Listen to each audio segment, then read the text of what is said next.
अगर इस मनुष्य भव की बेशकीमती किसी किसी चीज को बेशकीमती कहना है तो वो क्या होगा? इस मनुष्य भव में बेशकीमती अगर किसी चीज को कहना है तो वो क्या होगा? विचार करने पर यही प्रतीत होता है कि समझ ही सबसे बेशकीमती चीज है। और कहा भी है, समझ मतलब समझ के बहुत बड़ा दायरा है। समझ मतलब विवेक, समझ मतलब ज्ञान, समझ मतलब विनय, समझ समझ मतलब राइट डिसीजन मेकिंग। समझ में आ रहा है? तो ये समझ बहुत बड़ा व्याप्ति लिए हुए है। लेकिन हम इस वर्तमान प्रकरण को समझ मतलब यथार्थ ज्ञान, सम्यक ज्ञान इतना ही लेंगे। वैसे लौकिक रूप से विचार करें तो कहने में भी आता है, जाको प्रभु दारण दुख दई, ताकि मति पहले ही हर लई। जिसका दारुण दुख देना है, सबसे पहले क्या करना? सबसे पहले उसकी समझ, उसकी बुद्धि हरण कर लेना। इसीलिए हम भी ये उक्ति तो कहते ही है ना, जैसी गति वैसी मति, और जैसी मति वैसी गति। अगर हमारी गति ही बिगड़नी है तो हमको अविवेक रूप मति तो हमारा निरंतर चलती ही रहेगी। अर्थात जो यथार्थ समझ है उस समझ से विपरीत हमारी निरंतर प्रवृत्ति चलेगी। विषयों की, भोगों की, गेय लुब्धता, निरंतर नवीन गेयों को जानने की रुचि, ये सब क्या है? ये सब कह रहे हैं कि तुम्हारी समझ असमझ है। हाँ, समझ असमझ है, अर्थात यथार्थ ज्ञान नहीं है, यथार्थ निर्णय नहीं कर पा रहे। अगर कुंद कुंद स्वामी की भाषा में इस समझ को देखना है तो वो कहते हैं, ज्ञान ज्ञानम नरस्य सारो। ज्ञान ही नर नर मतलब मनुष्य का सारभूत पदार्थ है। ज्ञान ही वो निर्णय कराने वाला है, इसलिए ज्ञान सर्वोत्कृष्ट वस्तु है। और इसीलिए कहीं कहीं तो विद्वानों ने ज्ञान को भगवान बोल दिया। अर्थात ज्ञान और कुछ नहीं, भगवान है, भगवान, क्योंकि वही तुम्हें मार्गदर्शन करने वाला है। ज्ञान धनम सर्वधनम प्रधानम। ज्ञान धन ही ऐसा धन है वो सभी धनों में प्रधान है। इसलिए सबसे बेशकीमती चीज अपनी बुद्धि है, अपनी समझ है, अपना ज्ञान है। इतनी चर्चा अपन क्यों कर रहे हैं? चर्चा इसलिए चल रही है क्योंकि ज्ञेय तत्व प्रज्ञापन अधिकार है, और इस ज्ञेय तत्व प्रज्ञापन अधिकार में वस्तु स्वरूप का निरूपण होता है। वस्तु स्वरूप का निरूपण जो कराया जा रहा है, तो वस्तु का निर्णय कौन करने वाला है? वस्तु की समझ किसको होने वाली है? जिसको करनी है वो कर रहा है कि नहीं कर रहा है, इसका भान, इसका विवेक हमको होना ही चाहिए। हम इतना प्रकरण पढ़ रहे हैं, सुन रहे हैं, अंततोगत्वा इस प्रकरण पढ़ने, सुनने, समझने का प्रयोजन क्या था? प्रयोजन एकमात्र शुद्धात्मा, उस आत्मा का अनुभव, आत्म स्वभाव का निर्णय पूर्वक आत्मा की अनुभूति था, अर्थात सम्यक ज्ञान था, सच्ची समझ था। अगर ऐसी समझ अपनी उत्पन्न हो गई है तो समझना हमारा ये उद्यम सार्थक हुआ।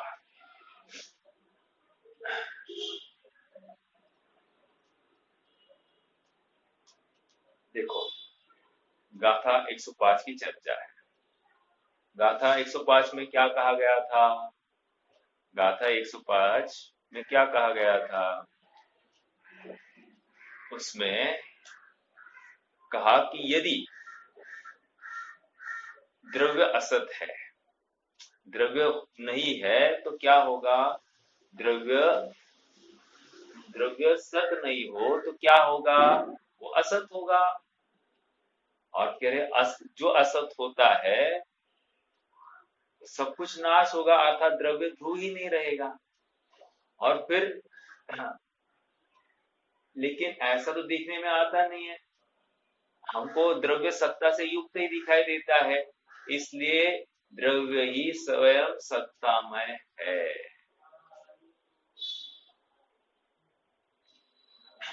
ये हमको यहाँ पर असत का भान क्यों कराया गया? असत का भान इसलिए कराया गया क्योंकि हम दिन भर असत की तो बातें करते रहते हैं। जैसे हाँ, शरीर मोटा हो गया, शरीर दुबला हो गया, हम असत की बात करते हैं, मैं पैसे कमाना चाहता हूँ। हम हाँ, डॉक्टर इंजीनियर बनने की जो चेष्टा करते, ये क्या है? असत की ही कल्पना है। असत की कल्पना मतलब क्या? अरे जिससे मेरा सारभूत कार्य होने वाला नहीं है, उस सारी उद्यम को असत कार्य कह रहे हैं। समझ में आ रहा है क्या? अर्थात उससे मैं स्वयं को बड़ा मानने लगता हूँ, छोटा मानने लगता हूँ, तो यही असत की कल्पना है। इसलिए आचार्य देव यहाँ पर असत की बात कर रहे हैं, सारा उद्यम इसका असत में है। अब देखो, और असत की बात, चलो डॉक्टर इंजीनियर नहीं, कुछ नहीं सही, लेकिन स्वाध्याय ही कर रहा है। स्वाध्याय करने के बाद में भी इसकी भाषा क्या है? मुझे ज्ञानावरण का अभाव करना है, मुझे कर्मों का नाश करना है। फिर से क्या कर रहा है? ये असत में ही कुछ न कुछ करने की बात कर रहा है। समझ में आ रहा है क्या? जबकि असत है ही नहीं, अर्थात असत मुझ में है ही नहीं, ज्ञानावरण मुझ में है ही नहीं, द्रव्य कर्म ही मुझ में नहीं है, तो असत की कल्पना क्यों करनी? प्रश्न ये है। अगली बात कह रहे हैं कि मुझे राग द्वेष को हटाना है। अब ये बात तो अच्छी है ना, कह रहे ये भी गलत है। क्यों? वस्तु स्वरूप, यहाँ प्रकरण के अनुसार कह रहे वस्तु स्वरूप के अनुसार वस्तु स्वयं व्यवस्थित है। अगर पर्याय की तरफ देखें तो वो एक समय का सत है। ज्ञान ने इस अवस्था में, इस वर्तमान समय में क्या जानना है, ये ज्ञान के चित्र पटल पर नक्की है। तो ये नहीं जानना और ये जानना, ऐसी रुचि अरुचि तुम विषय में मत करो। जो जानने में आ रहा है उसको जानो, क्योंकि द्रव्य पर यही खचित है।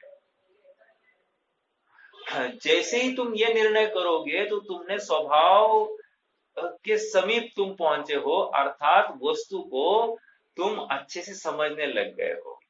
वस्तु की क्रमसारता, क्रम नियमितता को तुम अब समझने लग गए हो, और इसलिए तुम्हारे माथे का भार उतर जाता है, तुम्हें आकुलता हट जाती है, तुम निर्भर हो जाते हो और तुम्हें सम्यक्त्व प्रकट हो जाता है, अर्थात सच्ची समझ हो गई है। देखो क्या होता है, मैं आपको बताऊं। कभी कभी ऐसा होता है कि हमको लगता है कि जल्द से जल्द सम्यक तो हो जाए, इसलिए ना हम बहुत प्रयासरत हो जाते हैं। लेकिन सम्यक तो तुम्हारी भावनाओं से प्रकट नहीं होने वाला है। सम्यक प्रकट करने की भावना से सम्यक प्रकट नहीं होता है। तो सम्यक जैसे वस्तु का स्वभाव है, वैसे वस्तु के स्वभाव को स्वीकार करने से प्रकट होता है। अर्थात तुम असत पर्याय की उत्पत्ति चाहते हो ना, ये भी नहीं चलेगा। महत्वपूर्ण बात क्या कहा? असत पर्याय, हाँ, जो जिस समय में नहीं है तुम उसकी चाह क्यों कर रहे हो? और जब चाह कर रहे हो तो तुम्हें विकल्प है, विकल्प है तो वो आत्मा है या अनात्मा? कह रहे अनात्मा, तो अनात्मा को ध्याकर तुम आत्मा की प्राप्ति कैसे करना चाहते? समझ में आ रहा है क्या? इसलिए असत, असत बहुत बड़ी बात कह रहे हैं। असत, देखो असत ये शब्द कहाँ से आया? असत मतलब झूठ, ऐसा लोक में कहा जाता है। लेकिन असत मतलब यहाँ पर अर्थ क्या है? जो सत नहीं उसको असत कह रहे हैं। और सत मतलब क्या? द्रव्य का स्वभाव ही है, अनादि निधन रहना, ये द्रव्य स्वयं सत्तावान है। तो कह रहे ये सत्तावान जो है, ये द्रव्य का गुण है, और द्रव्य का स्वभाव है, और स्वभाव में तर्क नहीं चलेगा। गाथा का एक बार अपन हिंदी अनुवाद पढ़ेंगे और फिर थोड़ा आगे बढ़ते हैं। यदि द्रव्य न हो स्वयं सत, तो असत होगा नियम से। किम होय सत्ता से पृथक, जब द्रव्य सत्ता है स्वयं। किम होय स्वसत्ता से पृथक, किम होय सत्ता से पृथक, जब द्रव्य सत्ता है स्वयं। पृथक नहीं है, आप उनमें भेद करने देखोगे तो भेद दिखेगा नहीं आपको। सत्ता और द्रव्य हमें ऐसी भिन्नता नहीं है, जैसा शरीर और जीव में भिन्नता है। समझ में आ रहा है क्या? ऐसी भिन्नता नहीं है। देखो, हाँ, नीचे आ जाइए। अपन कहा थे? अगले पेज पर थे क्या? ये तो पढ़ दिया था अपन ने। चलो, ये स्वामी जी का भाव पढ़ना था, बाकी था मेरे ख्याल से ये। हाँ, वो भी थोड़ा सा पढ़ा था। फिर से स्वामी जी के भाव को पढ़ते हैं। पेज नंबर 79 पर है, देखिए। यदि गुण गुणी भिन्न है, गुण क्या है? सत्ता। गुणी क्या है? आत्मा, द्रव्य, बराबर। तो कह रहे यदि गुण गुणी भिन्न है, ऐसा माना जाए, तो क्या होगा? तो गुणी गुणी का ही नाश होगा। क्यों? क्योंकि गुणी भिन्न है ना। गुण गुणी से भिन्न है, तो द्रव्य का ही नाश का प्रसंग आएगा। क्यों? किसी काल में है, किसी काल में नहीं, ऐसा भी नहीं चलेगा। यदि पूर्व में नहीं था तो अब कैसे हुआ, ये प्रश्न खड़ा हुआ। और अब तक क्या कर रहा था गुण, ये भी समझना पड़ेगा। किसके आधार से रहता था, ये समझना पड़ेगा। अर्थात बहुत सारे प्रश्न खड़े हो जाएंगे। इसलिए गुण गुणी को भिन्न मानना योग्य नहीं है। अतः जब से वस्तु है, तभी से सत्ता है। इस जीव को इस जीव को अथवा किसी भी पदार्थ को किसी ने उत्पन्न नहीं किया है। अर्थात किसी की सत्ता से अपनी सत्ता नहीं है, और कोई भी द्रव्य अपनी सत्ता से स्वयं भिन्न नहीं है। सरल बात चल रही है, लेकिन सरलता से मान नहीं रहा है। समझ में आ रहा है क्या? बात जितनी सरल है, उतनी सरलता इस महासत्य को स्वीकार करने की होनी चाहिए। उतनी मृदुता, उतनी रुजुता हमें आनी चाहिए कि मैं आत्मा हूँ, अपने को आत्मा से अलावा कुछ देखना ही नहीं है जब तक। और मेरी सत्ता अनादि निरंतर है, मुझे किसी ने उत्पन्न किया नहीं, मेरा कभी नाश होगा नहीं। मुझ में रोग नहीं है, मुझ में राग नहीं है, मुझ में द्वेष नहीं है, ऐसा नक्की करना पड़ेगा। अन्य पदार्थ से मुझे सुख दुख होता है, ये मानना ही गलत है। पर पदार्थ से अपना कुछ होता है, अपने से कुछ पर पदार्थ का होता है, ये भ्रम है, ये मिथ्यात्व है। और इस मिथ्यात्व का अभाव करना ही पड़ेगा। क्या कह रहे हैं देखो, किसी ने उत्पन्न नहीं किया, अर्थात किसी की सत्ता से अपनी सत्ता नहीं है, और कोई भी द्रव्य अपनी सत्ता से स्वयं भिन्न नहीं है। कोई भी द्रव्य मतलब क्या? उदाहरण लीजिए, जैसे रोटी किसने बनाई? साहब, मेरे बिना रोटी कौन बना सकता है? तो यही हम कह रहे हैं, तू रोटी का करता है। दूसरा प्रश्न, हम चश्मे के बिना देख ही नहीं सकते, ऐसा जो तुम मानते हो, कि रे ये असत की कल्पना है। क्यों? क्योंकि हाँ, पर का आश्रय तेरा पाया ही नहीं जाता है। तू ज्ञान से जान रहा है, ये क्यों नहीं मानता है? अर्थात तूने असत की कल्पना की है, असत से ज्ञान की उत्पत्ति मान ली है, और यहाँ पर यह संभव नहीं है। देखो, अर्थात किसी की सत्ता से अपनी सत्ता नहीं है, कोई भी द्रव्य अपनी सत्ता से स्वयं भिन्न नहीं है। अर्थात रोटी ही, आटा ही स्वयमेव रोटी रूप परिणमित हुआ है। अगर बनाने वाला उस रोटी का कर्ता बनता तो बनाने वाले को उस रोटी में व्याप्त होना पड़ता, बनाने वाले को सेका जाना पड़ता, पीटा जाना पड़ता, आदि आदि अनेक बातें होनी पड़ती, अग्नि के ताप सहना पड़ता, जो कि हुआ नहीं है। अब देखो, गुण और गुणी के में नाम, संज्ञा और लक्षण भेद है। क्या क्या क्या कह रहे हैं? गुण और गुणी में नाम, संज्ञा तथा लक्षण भेद है। अपनी चर्चा हुई थी थोड़े दिन पहले। नाम क्या है? गुण अलग नाम है, जैसे ज्ञान गुण और आत्मा द्रव्य, तो दोनों का नाम अलग अलग है कि नहीं? नाम अलग है।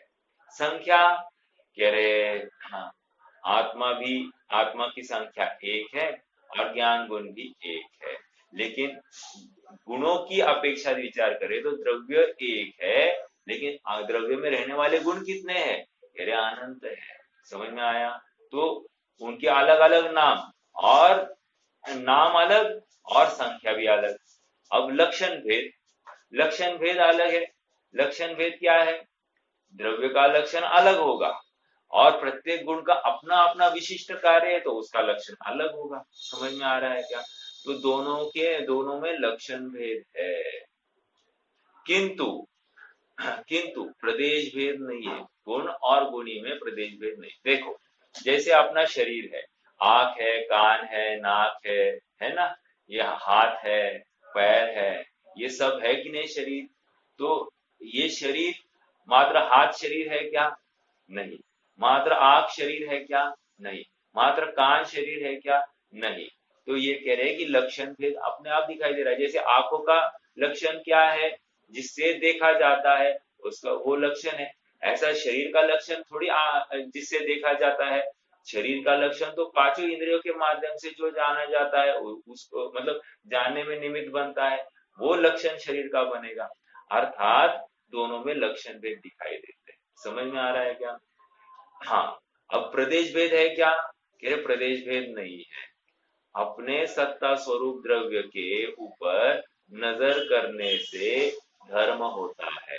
महत्वपूर्ण बात, फिर से क्या कह रहे हैं?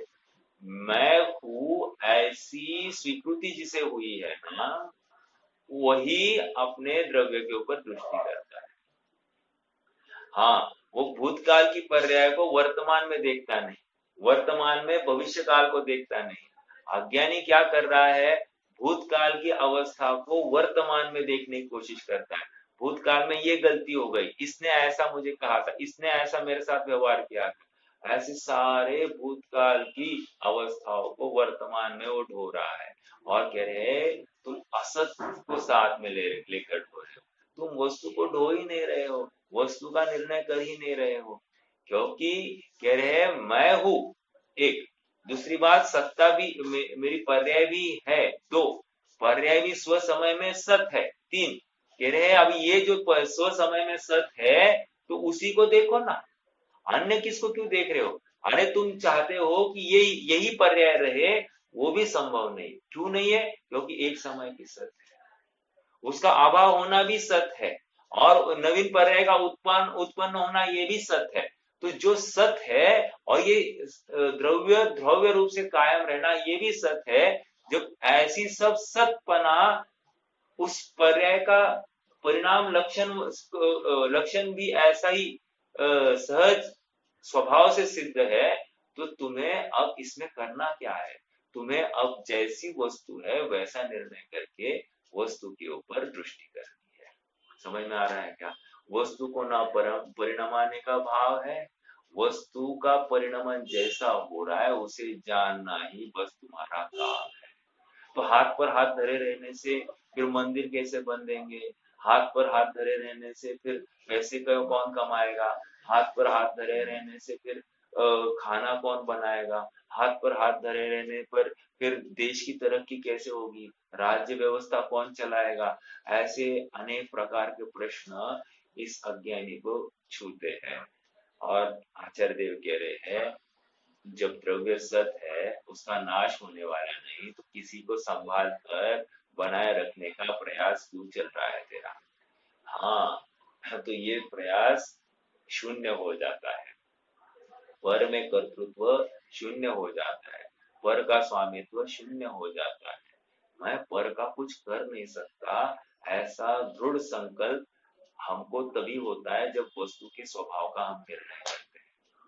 यदि द्रव्य स्वयं से ही सत न हो तो ध्रुवत्व के असंभव होने से, ध्रुवत्व के असंभव होने के कारण द्रव्य स्वयं ही नाश को प्राप्त होता है, वस्तु ही नहीं रहती। क्यों? ध्रुव ही नहीं रहा, तो ध्रुवत्व नहीं है तो नाश को प्राप्त होगी। एक।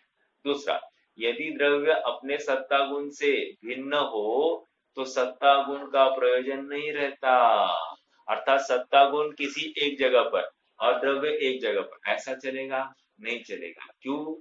क्योंकि प्रदेश भेद नहीं है, फिर प्रयोजन नहीं सदने वाला है। तो सत्ता गुण से भिन्न है तो प्रयोजन नहीं रहता, क्योंकि सत्ता का कार्य तो द्रव्य के अस्तित्व को रखना है, और वही सत्ता कहीं दूसरी जगह घूमने जाए तो फिर द्रव्य को कायम कौन रखेगा? ठीक है।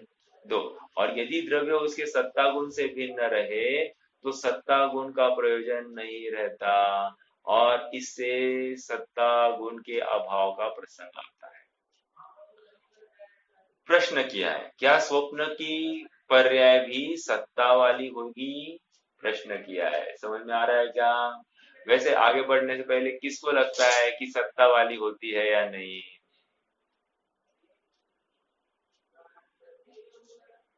उत्तर तो सामने ही दिया है, क्या कह रहे हैं? हाँ, वह पर्याय भी सत्ता वाली है। क्यों? ज्ञान की पर्याय में अस्तित्व का अभाव नहीं है। क्या कहा? मतलब ज्ञान में अस्तित्व की हयाती है। हाँ, ज्ञान में अस्तित्व की हयाती है। अपनी ज्ञान की पर्याय में राग की पर्याय तथा अन्य पर्याय पदार्थ जो स्वप्न में भाषित होते हैं वे जानने में आते हैं, इसलिए वह अस्तित्व वाली पर्याय है। स्वप्न भ्रम नहीं है, अवस्तु नहीं है, वह भी एक वस्तु है। जीव के क्षायक्ष में ज्ञान की पर्याय की उस समय की योग्यता है तब वह स्वप्न देखता है, अर्थात उस समय की ज्ञान पर्याय में वही स्वप्न दिखाई देता है, अन्य नहीं दिखाई देता। समझ में आ रहा है क्या? सब सुनिश्चित है, स्वप्न भी जो देखा जाने वाला है वो भी सुनिश्चित है। हाँ, इस गाथा में गुण गुणी अभेद है ऐसा सिद्ध किया है, द्रव्य और सत्ता का प्रदेश भेद नहीं है ऐसा कहा है, यहाँ अस्तित्व गुण की बात कही है, किंतु सभी गुणों की सत्ता से द्रव्य अभेद है ऐसा समझ लेना चाहिए। क्या कहा? सभी गुणों की सत्ता से द्रव्य अभेद है ऐसा समझ लेना चाहिए। अस्तित्व गुण की बात कही है, लेकिन अस्तित्व गुण की वजह से द्रव्य सत्य है ऐसा नहीं, द्रव्य स्वयं सत्य, बस इतनी सी बात। दूसरे की सत्ता से अपनी सत्ता है ऐसा मानने वाले सत्ता गुण और सत्तावान द्रव्य को भिन्न भिन्न मानता है। महत्वपूर्ण बात, यहाँ से अपने को सीख मिल रही है, इस गाथा से क्या लेना। मतलब हाँ, अपना जन्म मनाना, अपना मरण मनाना, अपने को संयोग वाला मानना, अपने को मोटा दुबला आदि मानना, दुबला होने की भावना, या अन्य जो कुछ है जैसा चाहता है वैसा नहीं रहा, ये जितनी भी भावना है, कह रहे हैं तुमने अपने को सत्तावान नहीं माना। समझ में आया? और यही इसका अपराध है, असत में ही इसने सतपना मान लिया है, अर्थात अपना अस्तित्व असत के आश्रय से माना है। जैसे पैसा चला जाए तो अपना ही मैं ही बर्बाद हो गया ऐसा लगता है इसको। समझ में आ रहा है क्या? हाँ, अर्थात एक एक अवस्था, एक एक संयोग के अभाव में अपना अभाव दिखाई दे, कह रहे यही इसके स्वभाव का अनिर्णय हुआ है, ये दिखाई दे रहा है। रोग से मैं नाश को प्राप्त हो जाऊंगा, ये भय भी हट जाता है, क्योंकि मेरा स्वरूप, मेरा स्वभाव, मेरा अस्तित्व कभी कभी नाश को प्राप्त नहीं होना है, अर्थात मैं था, हूँ और रहूंगा, ये जिसे विश्वास है, फिर पर्याय के अभाव को अपना अभाव देखता नहीं है, स्वयं को पर्याय से पार देखता है, गुण भेद से पार देखता है, अखंड वस्तु देखता है, ऐसा इसका सहज दृष्टि हो जाती है। हाँ, दूसरे की सत्ता से अपनी सत्ता है ऐसा मानने वाला सत्ता गुण और सत्तावान द्रव्य को भिन्न भिन्न जानता है। देखो, ये सीधी सीधी बात क्या है। हाँ, जैसे मैं चाहता हूं कि शरीर में झुर्रियां नहीं आए, है ना। और देखो क्या हो रहा है कि दिन ब दिन शरीर पर झुर्रियां आने लग गई है। तो ये मेरी चाह से विपरीत हो रहा है, तो इसलिए मैं दुखी हो रहा हूं। जबकि मैंने स्वयं को इस शरीर वाला माना, शरीर की अवस्था के पतन में मैंने अपना पतन मान लिया, यही अपराध है। कह रहे क्यों? क्योंकि मैं स्वयं अस्तित्व वाला, मुझ में कुछ गड़बड़ हुई नहीं है, मेरा कभी नाश हुआ ही नहीं है, मेरी वृद्धि ह्रास होता ही नहीं है, मैं जो का त्यों भरपूर ऐसा कायम बना रहा है, तो मुझे अब डरने का क्या बात है, डरने का कोई अवसर ही नहीं है, ऐसा हमको सहज स्वीकार होता है।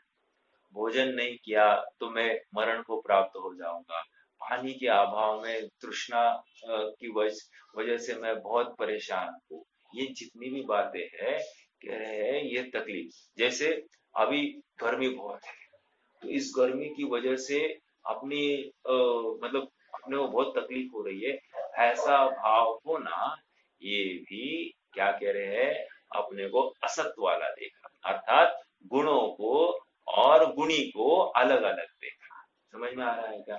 सुबह सुबह ही गले में एकदम, हाँ, गला एकदम सूखा सूखा सा लगता है, ऐसा लगता है कि कब पानी पी लूं। तो ये जो भाव है, कह रहे हैं अपने को गुणी मतलब असत देखा, अपने में सूखने का और गीला रखने का ऐसा कोई मतलब अपने आत्म द्रव्य में ऐसी कोई व्यवस्था है ही नहीं। तो शरीर अवस्था को लेकर मैं अपने को मान रहा हूं, यही अपराध है। और देखो ना, सुबह उठते उठते ही इसकी सारी शरीर संबंधी विकल्प चालू हो जाते हैं, जबकि अपने को एक क्षण मात्र के लिए भी वो अस्तित्व वाला देखता नहीं है। मैं कल भी था, आज भी हूँ और ऐसे ही मैं वो कल भी रहूंगा, मतलब भविष्य में भी रहूंगा, इसे स्वीकार ही नहीं है ना। और इसलिए हाँ, ये स्वयं को पर सत्ता से ही अपना अस्तित्व मान रहा है, अर्थात उसने अपनी सत्ता को सत्ता रूप देखा ही नहीं है, अपने शाश्वत अवस्था को उसने देखा ही नहीं है, यही इसका अपराध है। समझ में आ रहा है? हाँ, ये इस गाथा का भाव था। द्रव्य सत्ता से रहित नहीं है, इसकी पुनः एक बार सिद्धि की है। हाँ, क्योंकि जरूरी यह है कि इसको स्वरूप का निर्णय हो जाए। देखो, हमको क्या होता है, हमको नवीन गेज जानने की रुचि है, अब आगे क्या आने वाला है, अब आगे क्या आने वाला है, तो इसके लिए वही बात आ गई ना, ये रिपीटेशन। अरे आचार्य देव यही बात कह रहे हैं बारंबार, पहले क्या आया, अभी इसको बार बार क्यों कह रहे हैं। देखो, अध्यात्म में रिपीटेशन इज नॉट अ दोष, रिपीटेशन ये दोष नहीं होता है, अध्यात्म में इसको गुण माना गया है। समझ में आ रहा है क्या? 12 भावना क्या है साहब? 12 भावना बारंबार चिंतन करना है ना, तो बारंबार चिंतन करना दोष कहाँ हुआ? ये तो यथार्थ निर्णय करने के लिए ये किया गया प्रयास होता है। ठीक है, तो ये द्रव्य असत होता ही नहीं है, महत्वपूर्ण बात। अपने को अनादि निधन सत्ता वाला देखना, इसमें महापुरुषार्थ है, सच्चा पुरुषार्थ ये है। और हमको लगता है राग को घटाना, खान पान कम करना, व्रत का अंगीकार करना, कपड़ों का त्याग करना, परिग्रह का त्याग करना, इसको पुरुषार्थ देखते हैं। इसको पुरुषार्थ कहा ही नहीं गया है। यहाँ पर पुरुषार्थ मतलब जैसा अपना आत्म स्वरूप है, जैसे द्रव्य का स्वरूप है, वैसा नक्की करना, इसको पुरुषार्थ कह रहे हैं। ये समझ रहे हैं क्या? हम ऐसे पुरुषार्थ अंगीकार न करते हुए हमको मनगढ़ंत जो जिसको हम पुरुषार्थ मानते वही करने की हमारी चेष्टा चल रही है। कुछ करेंगे तो होगा, कुछ करेंगे तो होगा। तो कुछ करने के नाम पर ना ये पर द्रव्य में ही करने की चेष्टा करता है। समझ में आ रहा है क्या? हाँ, बहुत गंभीर है ये जैन शासन। इसलिए मैं कल भी एक बात कह रहा था कि ज्ञेय मिश्रित ज्ञान का अनुभव कर रहा है। ज्ञेय मिश्रित ज्ञान मतलब क्या? कि पर द्रव्य इसके ज्ञान में झलक गया, झलक गया तो इसी से मैं हूं ऐसा इसने नक्की किया, अर्थात उसी की वजह से मैं हूं ऐसा ये मान रहा है। और जबकि मेरा ज्ञान मेरे आश्रित था, लेकिन इसने अपनी सत्ता पर के आश्रित मान ली। इसलिए ज्ञेय मिश्रित ज्ञान ये बहुत बड़ा अपराध है। और जब तक ये ऐसा ज्ञेय मिश्रित ज्ञान से अपने को मानता रहेगा तब तक ये दुखी बना रहेगा, क्योंकि इसने अपनी सत्ता पर के आश्रित मानी है। अपना ज्ञान होना पराधीन माना है, और वस्तु कभी पराधीन हुई नहीं है। वस्तु स्वाधीन ही रहती है, स्वयंभू है, स्वतंत्र है। हाँ, स्वतंत्रता का निरंतर जय घोष कर रही है, नाद चल रहा है स्वतंत्रता का। वस्तु स्वातंत्र्य ये जिनागम का प्राण है। जीव सत्तावान है, ये उसकी प्राण वायु है, उसका ऑक्सीजन है। और ऐसा ऑक्सीजन वाला मैं हूं, ये इसके बिना मैं रह ही नहीं सकता, ये इसको स्वीकार कहा है। देखो और एक बात, सत और असत की बात कह रहे हैं ना। यदि यदि सत नहीं हो तो असत हो गया, और द्रव्य तो असत रहता नहीं है। देखो जैसे यदि मैं जैन नहीं हूं तो अजैन हो गया, समझ में आया? वैसे ही यदि मैं सत नहीं हूं, यदि द्रव्य सत ना हो तो द्रव्य क्या होगा? असत होगा। और असत कभी असत से क्या हो गया? वस्तु के नाश का प्रसंग आएगा। वस्तु के नाश का प्रसंग है, लेकिन वस्तु कभी नाश होती ही नहीं है, क्योंकि द्रव्य हमेशा सत से युक्त ही होता है। विश्वास करो अपनी अनादि निधन अवस्था पर, विश्वास करो अपने वस्तु के सामर्थ्य पर, विश्वास करो शरीर से, पर्याय से, भोगों से पार देखने की अपनी ताकत पर। देखो हाँ, अब्दुल कलाम का एक स्टेटमेंट है विंग्स ऑफ फायर में। वो कहते हैं we are born we are born with more or less riches. We are born with more or less riches. मतलब क्या? कोई कम अमीर है, कोई ज्यादा अमीर है। समझ में आ रहा है क्या? इसके अलावा और कुछ नहीं है। But we all have equal opportunities और abilities, अपॉर्चुनिटी कहो या ability कहो, to be rich. उन्होंने तो ये लौकिक बात कही। We are born with different riches, but we all have the ability or opportunity to be rich equally. Means we have equal opportunity और equal ability. ability में कमी ज्यादा नहीं है, हम सब में वो सामर्थ्य भरी। अब कैसे लगाएंगे? अपने ज्ञान सामर्थ्य का विश्वास हमको करना पड़ेगा, अपनी सत्ता सामर्थ्य का विश्वास हमको करना पड़ेगा। मैं पर से हूं ऐसा भाव ही अपराध है, मेरी सत्ता पर से है ऐसा अपराध, ऐसा भाव ही अपराध है। अर्थात थोड़ा सा लौकिक लेना है। लौकिक मतलब बीजेपी ने हमारा घर फोड़ा इसलिए हम दुखी हैं, ऐसा हो ही नहीं सकता। तुमने अपना घर फूटने दिया, ये तुम्हारी कमजोरी। समझ में आ रहा है क्या? अब यहाँ पर लोकोत्तर मार्ग में ये कह रहे हैं कि तुम्हारा घर फूट ही नहीं सकता, तुम्हारी सत्ता अनादि की है, तुम्हारी सत्ता अनंत काल तक रहेगी, तुम अपनी सत्ता से कभी भी वंचित नहीं रहोगे, तुम्हें अपनी सत्ता से कोई नीचे खींच ही नहीं सकता है। समझ में आ रहा है?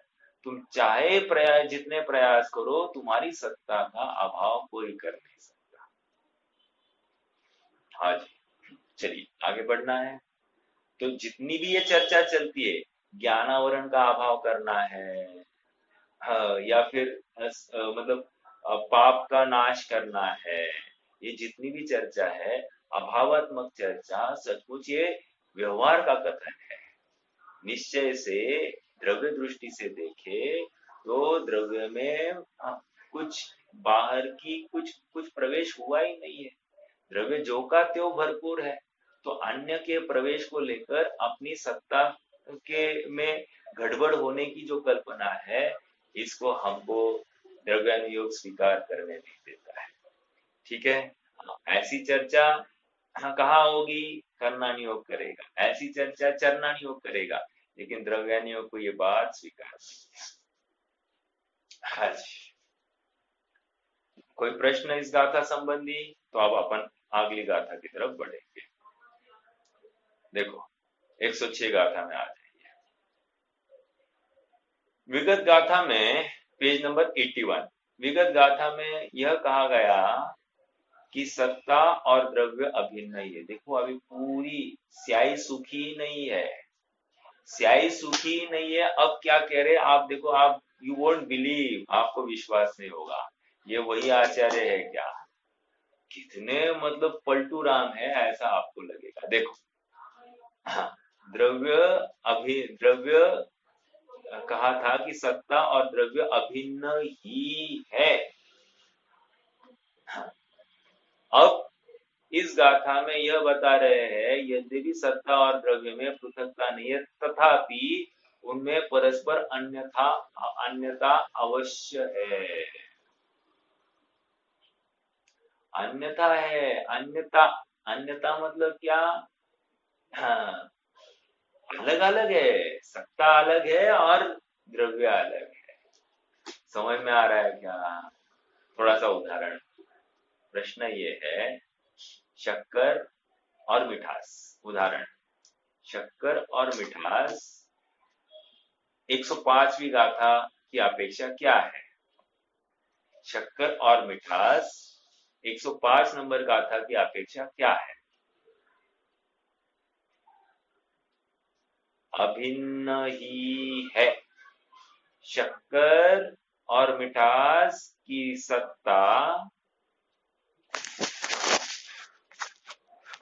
क्या कहना पड़ा? शक्कर द्रव्य, मिठास ये गुण, मिठास की सत्ता और द्रव्य की सत्ता भिन्न है या अभिन्न है? प्रश्न है। शक्कर नामक द्रव्य की मिठास नामक गुण की सत्ता, इन दोनों में भिन्नता है या अभिन्नता है? 105 नंबर की गाथा की अपेक्षा अभिन्नता है। ठीक है। अब इस 106 नंबर की गाथा में ये कह रहे हैं, हे रुको, सत्ता अलग है मतलब और द्रव्य अन्य है। यद्यपि दोनों में प्रदेश भेद नहीं है, ये बात ठीक है, लेकिन ये भिन्न भिन्न है। भिन्न नहीं, सॉरी, अन्य अन्य है। अन्य और भिन्न में थोड़ा सा अंतर है। ठीक है, अन्य और भिन्न में अंतर है। हाँ, यह अन्य चर्चा चल रही। अन्य शब्द के ऊपर गौर करना, अन्य है।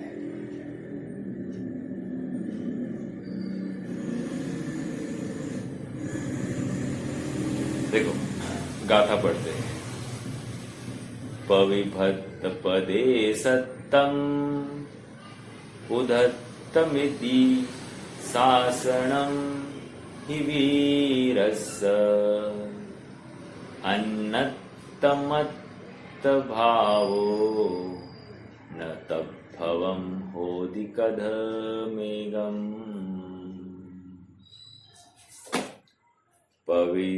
पविभक्त पदे सत्तम,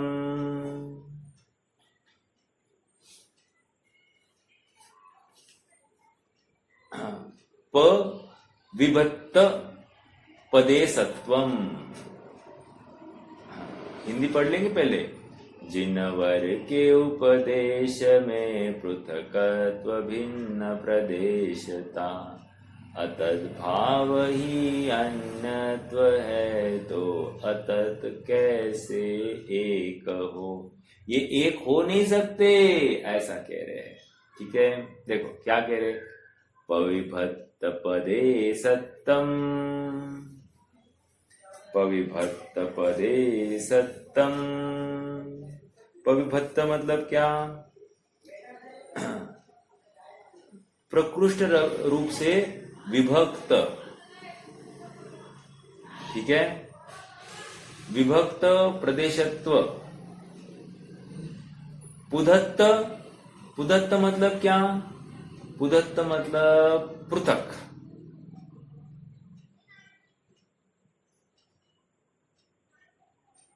इति शासनम ही वीरस्य। हाँ देखो, पविभक्त पदे सत्तम अर्थात प्रदेशत्व की अपेक्षा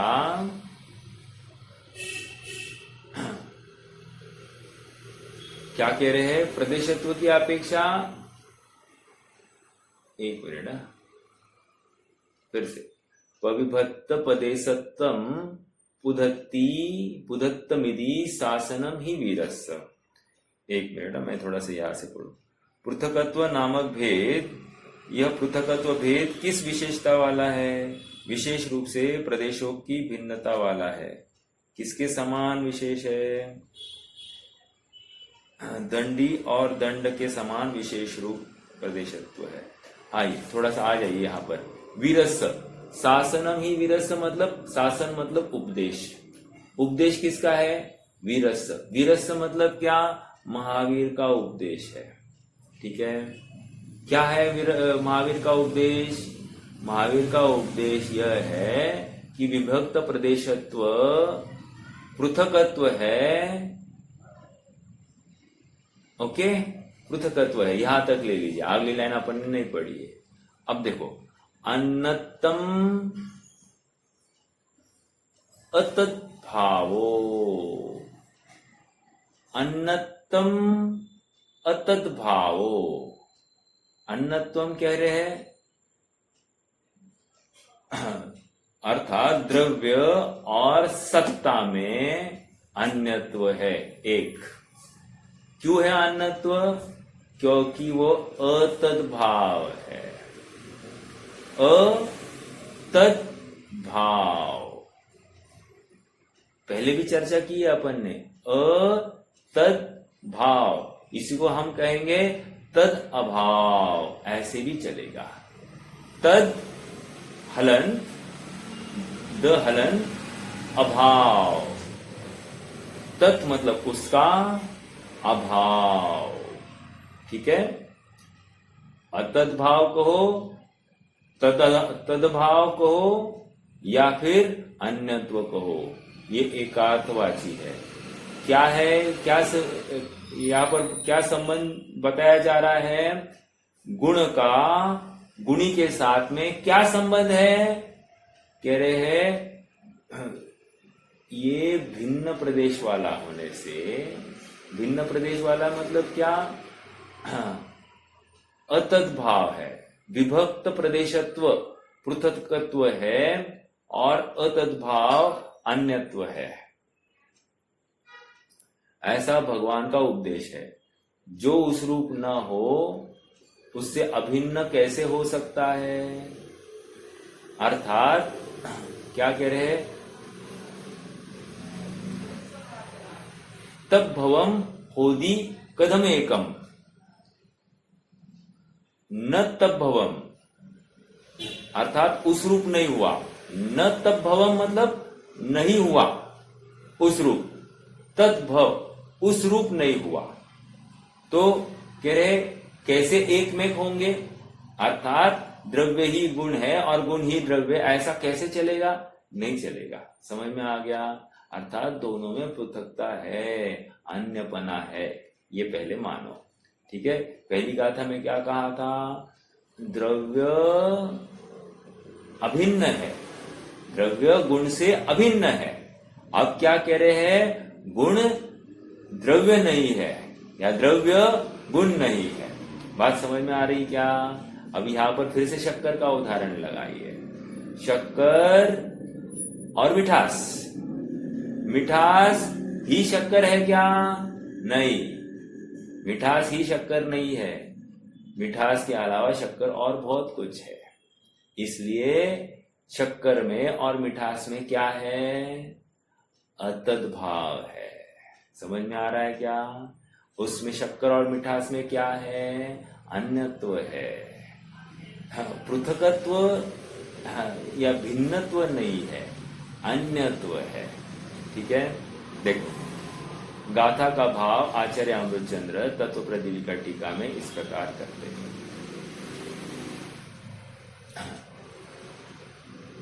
विभक्त प्रदेशत्व पृथकत्व का लक्षण है, विभक्त प्रदेशत्व पृथकत्व का लक्षण है। अतः यह पृथकत्व तो सत्ता और द्रव्य में संभव नहीं है। क्या कह रहे हैं? पृथकत्व, ये द्रव्य, मैं अब तक थोड़ा सा अलग कह रहा था, अन्यत्व संभव है बट पृथकत्व संभव नहीं है। ठीक है, देखो पृथकत्व और पृथकत्व सत्ता और द्रव्य में संभव नहीं है। क्यों संभव नहीं है? क्योंकि उसमें विभक्त प्रदेशत्व नहीं है। विभक्त प्रदेशत्व होगा तो क्या होगा? फिर तो चर्चा ही नहीं करनी, चर्चा ही करने के अवसर नहीं है, क्योंकि दोनों भिन्न भिन्न प्रदेश है। तो एक प्रदेश एक द्रव्य, अलग अलग प्रदेश होंगे तो एक अपने प्रदेश से बाहर निकलेगा ही नहीं ना, तो अन्य प्रदेश में घुसने का अवसर ही नहीं है। समझ में आ रहा है क्या? देखो, एक क्षेत्रावगाह रूप होना अलग बात और भिन्न भिन्न प्रदेश होना अलग बात। समझ में आ रहा है क्या? एक क्षेत्रावगाह उसी क्षेत्र में है, लेकिन आत्मा के प्रदेश आत्मा में और शरीर के प्रदेश शरीर में है। ठीक है, एक क्षेत्रावगाह संबंध है। ऐसा होते हुए भी उनमें प्रदेश पृथकत्व है, प्रदेश पृथकत्व है। समझ में आ रहा है? देखो, विभक्त प्रदेशत्व पृथकत्व का लक्षण है। अतः यह पृथकत्व तो सत्ता और द्रव्य में संभव नहीं है। यह पृथकत्व सत्ता और द्रव्य में संभव नहीं है। मतलब दो भिन्न भिन्न वस्तुएं नहीं है, एक ही वस्तु है। ठीक है, क्योंकि गुण और गुणी में सफेदी और दुपट्टे के समान विभक्त प्रदेशत्व का अभाव होता है। क्योंकि गुण और गुणी में सफेदी और दुपट्टे के समान विभक्त प्रदेशत्व का अभाव होता है। मतलब क्या? कोई कपड़ा लीजिए, दुपट्टा मतलब एक कपड़ा लीजिए, मैं दुपट्टे के बदले क्या बोल रहा हूं? कपड़ा। कपड़े का वर्ण क्या है? सफेदी। समझ में आ रहा है? प्रश्न ये किया गया कि क्या कपड़ा और सफेदी एक है? कह रहे नहीं। क्यों नहीं है? कह रहे सॉरी, कपड़ा और कपड़ा और सफेदी में प्रदेश भेद है? प्रश्न तो कह रहे नहीं। क्यों? क्योंकि उनमें प्रदेश भेद ही नहीं है, वे पृथक पृथक नहीं है। जहां पर सफेदी वहीं पे कपड़ा है। समझ में आ रहा है क्या? तो इसलिए उनमें प्रदेश भेद नहीं है। तो अब क्या कहना चाह रहे हैं? विभक्त तो सफेदी और कपड़े में पृथकत्व नहीं है। एक पॉइंट हो गया। ये क्यों समझा रहे बाबा आप हमको? क्योंकि पृथकत्व भले ही नहीं है बट अन्यत्व है। हाँ, भिन्न भिन्न प्रदेश वाले तो नहीं है, ये बात पक्की, बट भले ही एक प्रदेश में है लेकिन एक में एक नहीं है। देखो क्या कह रहे हैं? गुण और गुणी में, गुण क्या है? सफेदी। गुणी क्या है? दुपट्टा। कह रहे गुण और गुणी में सफेदी और दुपट्टे के समान विभक्त प्रदेशत्व का अभाव है, अर्थात पृथक पृथक प्रदेश नहीं है, एक ही प्रदेश है। इसलिए क्या? वो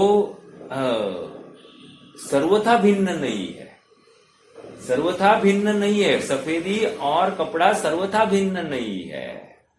हाँ, ये कंक्लूजन पहला। दूसरी बात, जिस प्रकार सफेदी गुण के जो प्रदेश है वे ही दुपट्टे रूप गुणी के भी है। समझ में आ रहा है?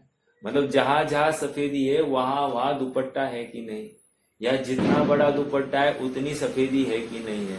बिल्कुल है, इसलिए उनमें प्रदेश भेद नहीं।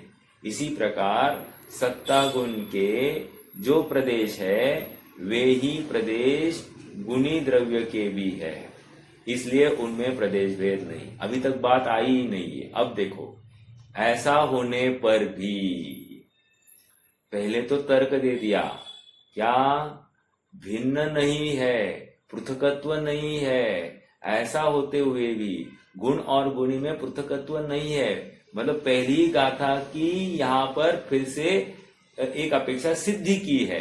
पहले कहा ना अभिन्न है, वही यहाँ पर भी कहा अभिन्न नहीं है। बराबर बराबर। क्यों? क्योंकि प्रदेश भेद नहीं है। अब आगे देखो, ऐसा होने पर भी सत्ता और द्रव्य में अन्यत्व है। सत्ता और द्रव्य में अन्यत्व है मतलब क्या? हाँ, द्रव्य मात्र सत्ता नहीं है, या सत्य सत्ता मात्र द्रव्य नहीं है। मतलब क्या? देखो, समय सार में एक आत्मख्याति टीका में आया है ना, आत्मा ज्ञानम स्वयं ज्ञानम ज्ञानात अन्यत् करोति किम। ज्ञान मात्र एव, आया ना, ज्ञान मात्र एव, मतलब आत्मा क्या है? ज्ञान मात्र एव किल वस्तु, ऐसा आया है समय सार में। ज्ञान मात्र एव कहकर क्या कहना चाहते? आत्मा और ज्ञान, गुण और गुणी, इतना ही है क्या? मतलब आत्मा इक्वल टू ज्ञान और ज्ञान इक्वल टू आत्मा, इतना ही है क्या? अन्य कुछ नहीं है? नहीं नहीं नहीं, ज्ञान मात्र में हमने अनंत गुणों को व्याप्त किया है। समझ में आ रहा है क्या? भाषा को समझना पड़ेगा। ज्ञान मात्र में अनंत गुणों को हमने उसमें गर्भित किया है। अब यहां पर लीजिए, ऐसा होते हुए भी ओनली एक अलग से ज्ञान गुण हम विचार करें, मात्र एक ज्ञान गुण विचार करें, तो ज्ञान गुण क्या है? कह रहे ज्ञान गुण मतलब आत्मा नहीं, और आत्मा मतलब ज्ञान गुण नहीं। जैसे सफेदी ही कपड़ा नहीं है, सफेदी के अलावा उसका आकार, उसका मोटापा, उस कपड़े का स्वाद, ये भी तो है ना कपड़ा। कपड़ा मात्र वो सफेदी नहीं है। कपड़ा मात्र सफेदी होता तो क्या तकलीफ होती? प्रश्न है। कपड़ा मात्र सफेदी होती तो क्या तकलीफ होती?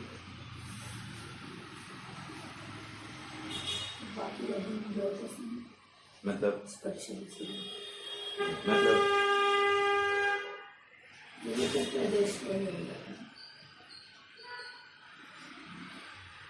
कोई बताएगा?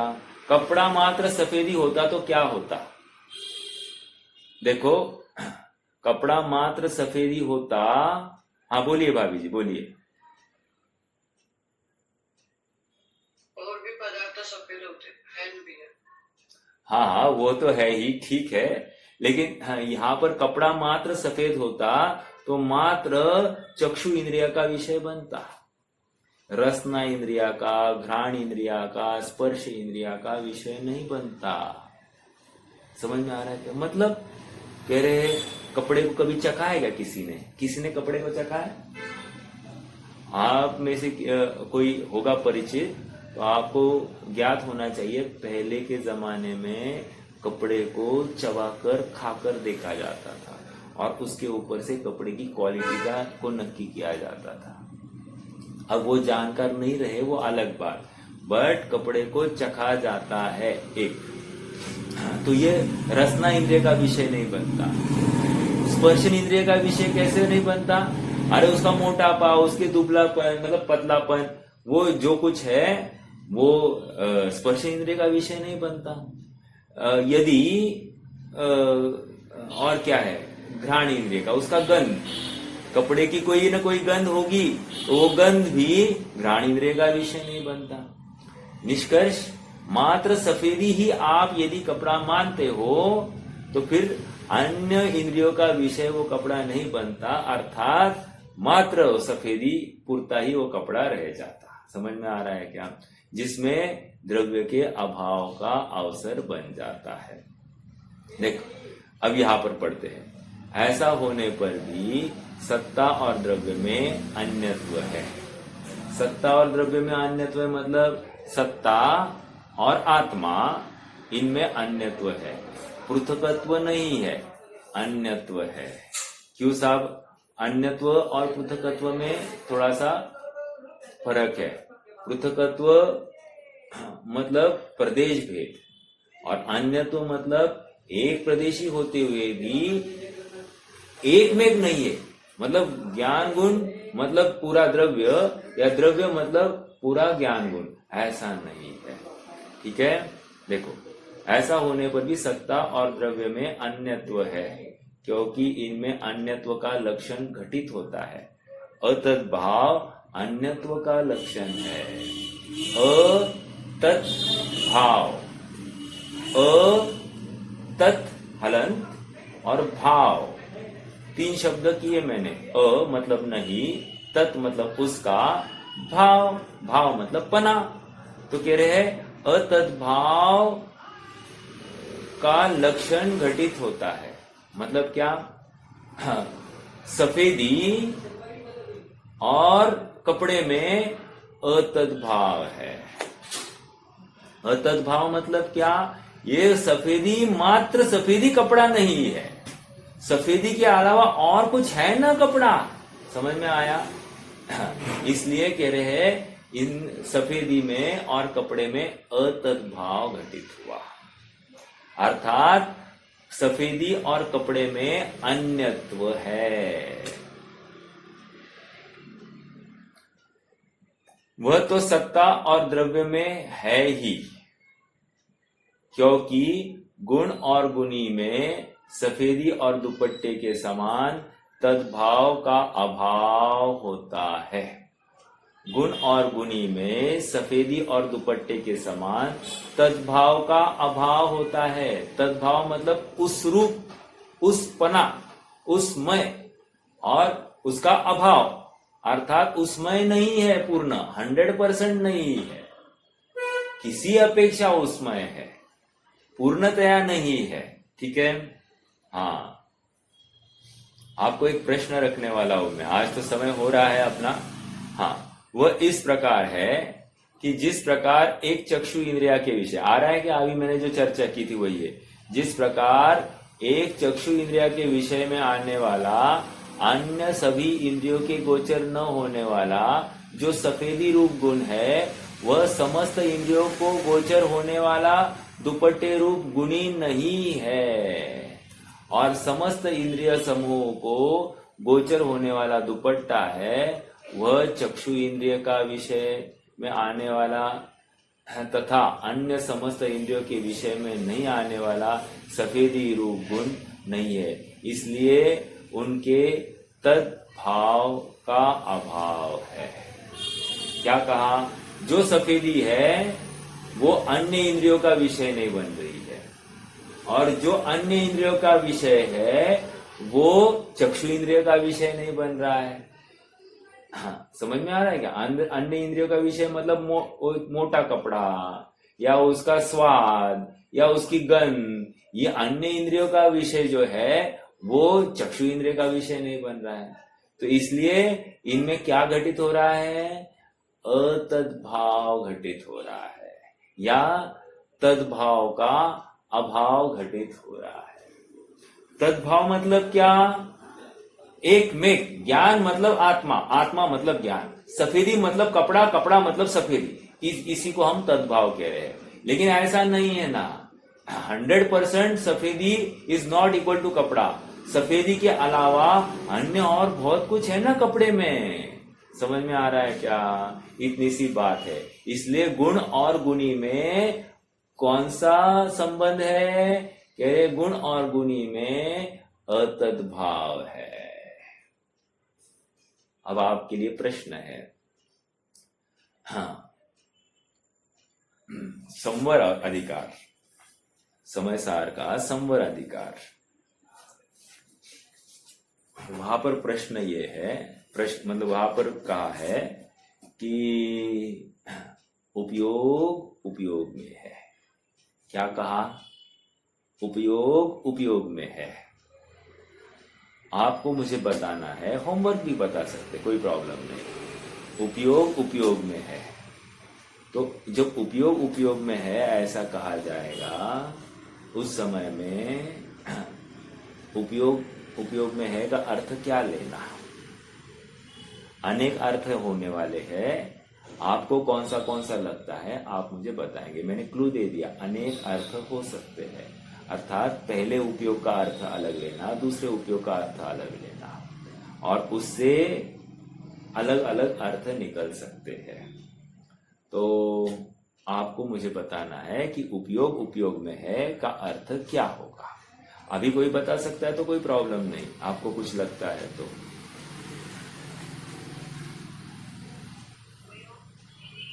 ज्ञान पे ही है ना। हाँ, ज्ञान बिना ज्ञेय भी हो रहा है, बाकी बाह्य पदार्थों को ज्ञान पे रहके ही तो जानता है। ओके, तो आपका ये कहना है, ये एक आंसर है। हाँ, ये एक आंसर है, एक आंसर। ऐसे और दो आंसर हो सकते हैं। ऐसे मतलब और कोई अर्थ अलग है, मतलब पहले उपयोग का अर्थ ज्ञान, दूसरे उपयोग का अर्थ भी ज्ञान। ज्ञान ज्ञान रूप ही रहता है, उपयोग उपयोग में है, अर्थात ज्ञान ज्ञान में ही रहता है। ज्ञान कभी श्रद्धा, सुख, वीर्य आदि नहीं होता। ये उपयोग में उपयोग है, ये एक अर्थ हो गया। या ले लो, अभी ले लेता हूं, फिर आपको भी विकल्प नहीं, मुझे मालूम है आप प्रयास नहीं करोगे। हाँ, तो एक ये अर्थ हो गया, ज्ञान ज्ञान मतलब गुण गुण रूप ही है। तत्वार सूत्र का सूत्र कौन सा है? तत्वार सूत्र का सूत्र द्रव्याश्रया निर्गुणा गुणा। तो वो निर्गुणा गुणा, अर्थात एक गुण का रूप उसी में रहेगा, एक गुण दूसरे गुण रूप नहीं होता। निर्गुणा गुणा कहकर यह अर्थ निकल गया। तो उपयोग उपयोग में है, ये पहला अर्थ हो गया। दूसरा अर्थ, उपयोग मतलब द्रव्य, उपयोगवान को उपयोग कहा जाएगा। और दूसरा उपयोग गुण।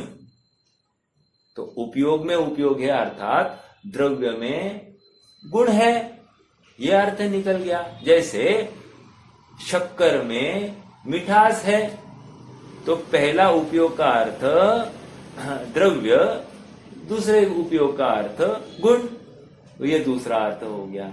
समझ में आया? दूसरा अर्थ समझ में आया। अब तीसरा अर्थ, तीसरा अर्थ कोई बता सकता है क्या? इसका व्यतिरेक करना है, इसका व्यतिरेक करना है। व्यतिरेक मतलब ये अन्वय शैली से बताया, द्रव्य इक्वल टू उपयोग और गुण इक्वल टू उपयोग। ओके, नहीं होगा, चलो कोई प्रयास करेगा?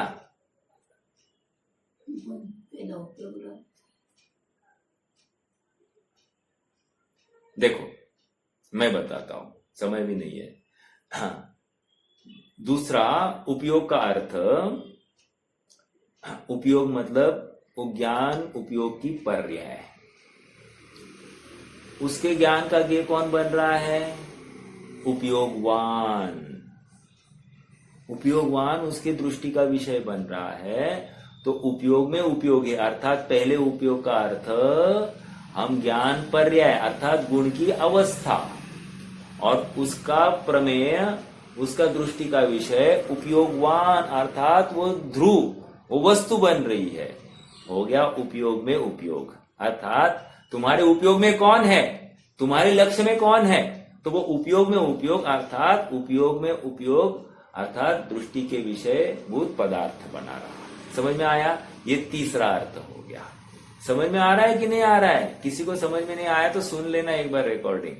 बट अच्छा है ये, उपयोग में उपयोग। मेरा अभी प्रश्न है, हाँ, द्रव्य के आश्रय से गुण है या गुण के आश्रय से द्रव्य है, ये अभी आपको विचार करना है। ठीक है, मैंने ये तर्क दिए, अभी इन तर्क के आधार पर और एक प्रश्न खड़ा हुआ, द्रव्य के आश्रय से गुण है या गुण के आश्रय से द्रव्य है, आपको सहेतुक उसका उत्तर देना है। ठीक है, चलिए रुकते हैं आज के लिए, जिनवाणी स्तुति करेंगे। कोई प्रश्न है तो प्रश्न कर सकते हैं।